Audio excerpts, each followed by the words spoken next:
Hello everyone, welcome to my channel. আজ অনেক সকালে ঘুম থেকে উঠেছি, কেননা আজ হলো আশ্বিন মাসের লাস্ট দিন, মানে শেষের দিন। এই দিনে আশ্বিন সংক্রান্তি বা গাসির রাত্রি আমরা বলে থাকি।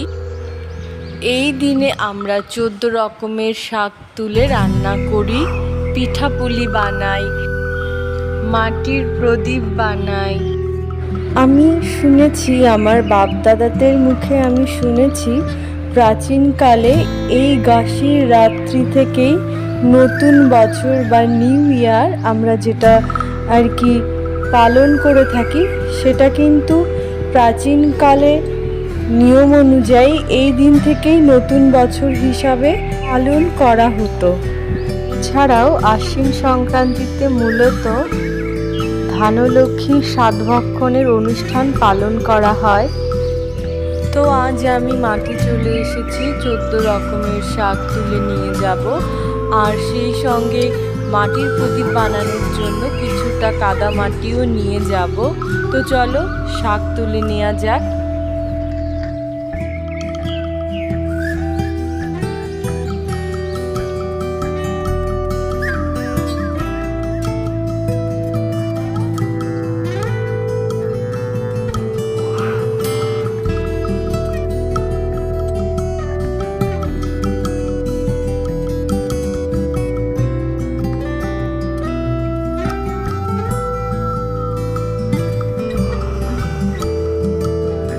আমার ঠাকুরমাদের মুখে একটা কথা শুনে এসেছি, একটা প্রবাদ, যে আশ্বিন মাসে রেঁধে বেড়ে কার্তিক মাসে খাই। এটার মানে আমি আগে ছোটবেলায় ভাবতাম যে 1 মাস আগে কি করে মানুষ রান্না করে তারপরে গিয়ে খায়। তারপর একটু বড় হবার পর বুঝতে পারলাম যে এটাকে আশ্বিন সংক্রান্তিও বলে।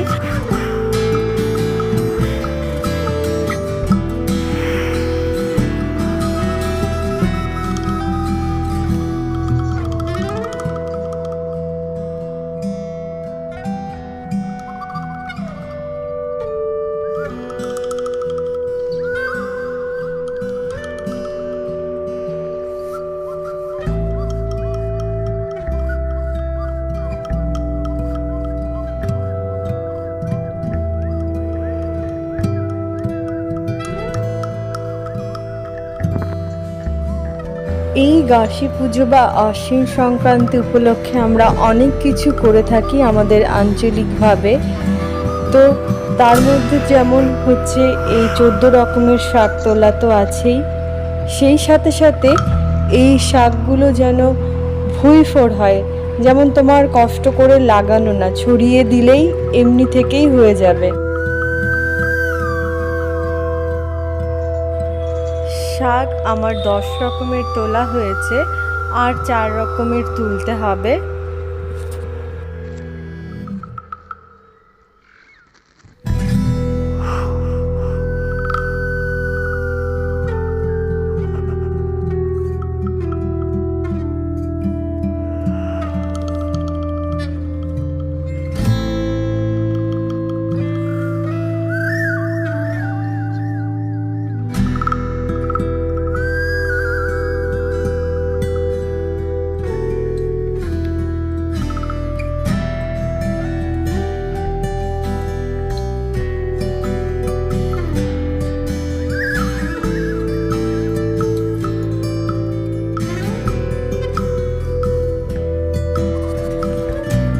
এখান থেকে এখন তুলছি ছেঁচি শাক, মালঞ্চ শাক আর পোড়া নোটে শাক আমরা বলি। এই 3টে শাক একই জায়গায় পেয়েছি।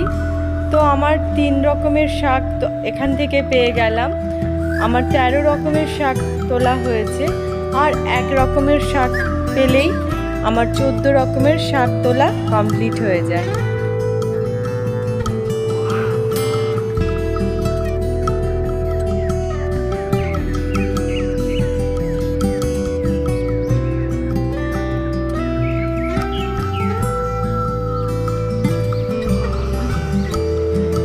এখানে নালার মধ্যে দিয়ে খুব সুন্দর বড় বড় আম্বলি শাক হয়েছে। আমার তো আম্বলি শাক খুবই ভালো লাগে, তোমাদের কেমন লাগে জানিও। তো আমি এখন আর এক রকমের শাক বাকি ছিল, আম্বলি শাকটাও পেয়ে গেলাম, আমি সেগুলো তুলে নিচ্ছি, তাহলে আমার শাক তোলা কমপ্লিট হয়ে যায়।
শাক আমি আজকে তুললাম, সেগুলোর নাম তোমাদেরকে বলছি। প্রথমে তুলেছি টক শাক, তেলাকুচু শাক, পুঁই শাক, কলমি শাক, পোড়ানোটে শাক, ছেঁচি শাক, আম্বলি শাক, হেলাঞ্চ শাক, কুমড়ো শাক, লাউ শাক, গুনরি শাক, ঘাটকোল শাক, কচু শাক, মালঞ্চ শাক, এগুলো সব আমি তুলেছি।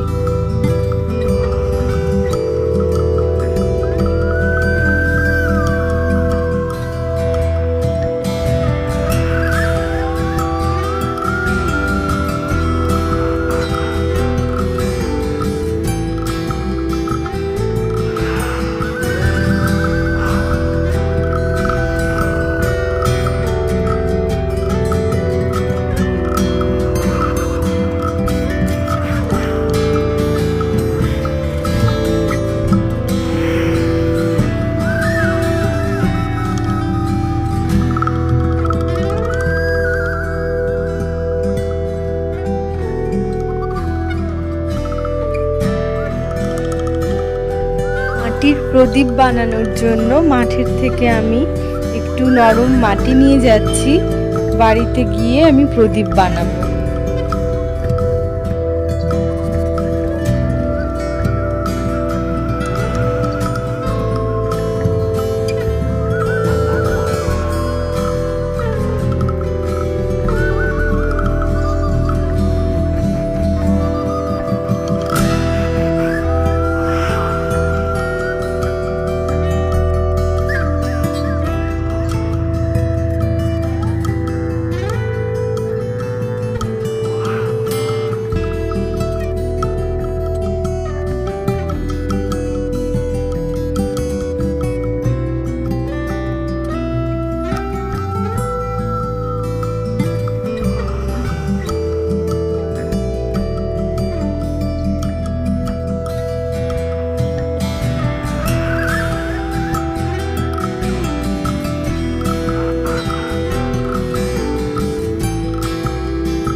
মাঠের থেকে শাক আর মাটি নিয়ে আমি বাড়িতে চলে এসেছি।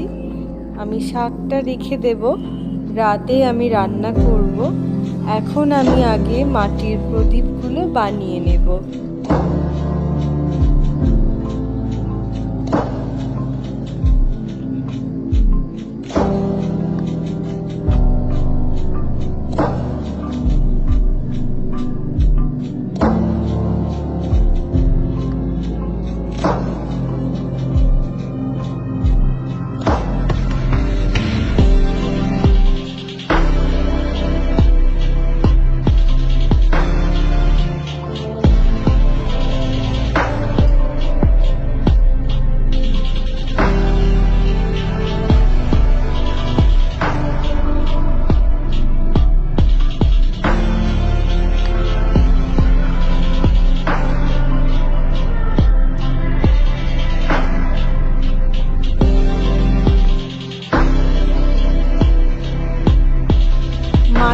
প্রদীপ বানানোর জন্য শুধুমাত্র মাটি আর জলই যথেষ্ট।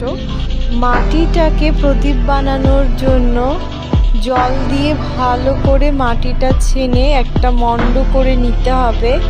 আর নিজেকেই বুঝতে হবে যে এই মাটিটা কতটা মাখাটা একদম ঠিকঠাক হয়েছে, যাতে কি না যে কোনো আকারেরই ধারণ করতে পারে, না একেবারে পাতলা করবে না একেবারে শক্ত।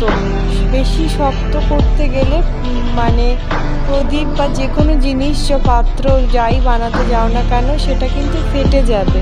সেটা বুঝে তোমাকে করতে হবে।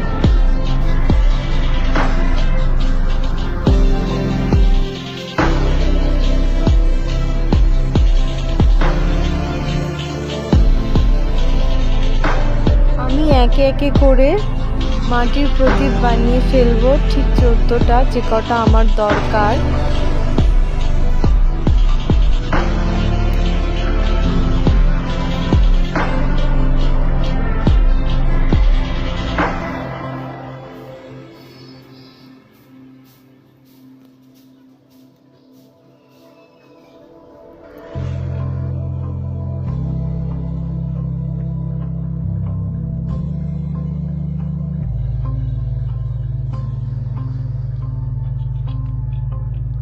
আমার প্রদীপ বানানো হয়ে গেছে। আজকের যে কাজগুলো প্রধান ছিল সেগুলো আমার কমপ্লিট। এবার আমি প্রদীপগুলোকে রোদে শুকোতে দেব।